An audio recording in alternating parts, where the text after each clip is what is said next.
हातकणंगले मतदारसंघात लोकसभेसाठी शिवसेनेचे उमेदवार धैर्यशील माने महायुतीकडून उमेदवार आहेत। निश्चितच हा चळवळीचा मतदारसंघ आहे।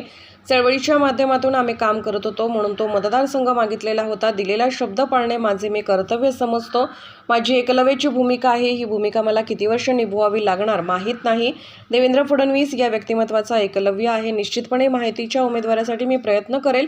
महायुतीने एकसंघ भारत दाखवण्याचे काम महादेव जानकर यांच्या उमेदवारीतून केले आहे। महादेव जानकर हे भारताचे उमेदवार आहेत व इंडियाच्या विरोधातील उमेदवार आहेत। पायाला भिंगरी बांधल्यासारखा जानकर हा माणूस राज्यभर फिरत राहिला। महादेव या नावाप्रमाणेच साधे सरळ असे हे व्यक्तिमत्व आहे। सर्व समाजाला बरोबर घेऊन चालणारा अशी ही व्यक्ती आहे।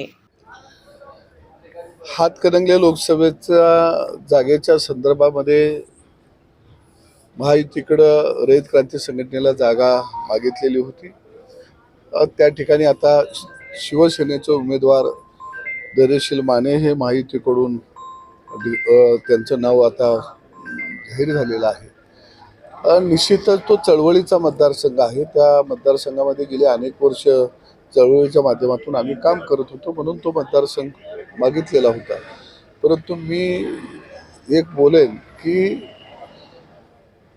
मी निष्ठेमध्ये कुठेही कधीही तडजोड करत नसतो। दिलेला शब्द पाळणं हे एक माझं मी कर्तव्य समजतो।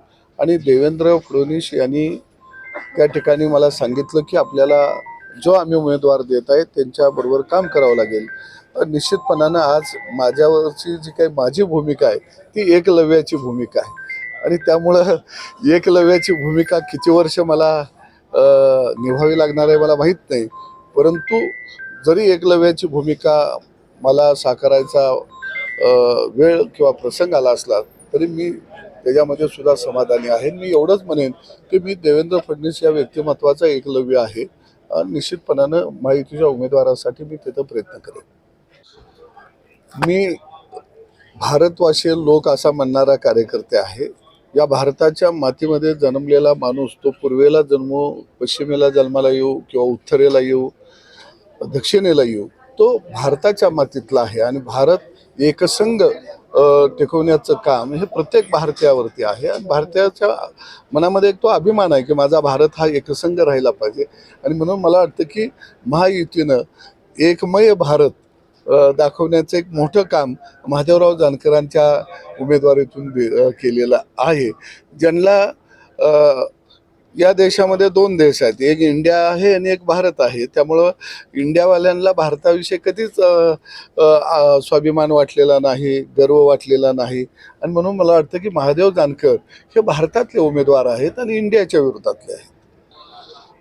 महायुतीत एक घटक पक्ष म्हणून रासप पक्ष हा 2014च्या निवडणुकीपासून लोकसभेच्या बरोबर आहे।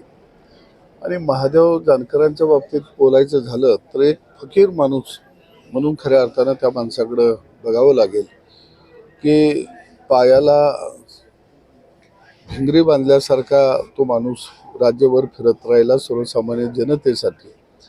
आणि महायुतीतून मुख्यमंत्री आदरणीय शिंदेसाहेब असतील, देवेंद्रजी असतील, अजितदादा असतील यांनी त्यांना या परभणी लोकसभेची उमेदवारी देण्याचा निर्णय घेतला। त्याचं मी खऱ्या अर्थाने एक महायुतीचा घटक पक्ष म्हणून स्वागत करतो। आणि निश्चितपणानं एक महादेव या नावाप्रमाणेच तो साधा आणि भोळा आणि सरळ असणारे हे व्यक्तिमत्व आहे आणि सर्व समाजाला बरोबर घेऊन जाणारे हे व्यक्तिमत्व आहे।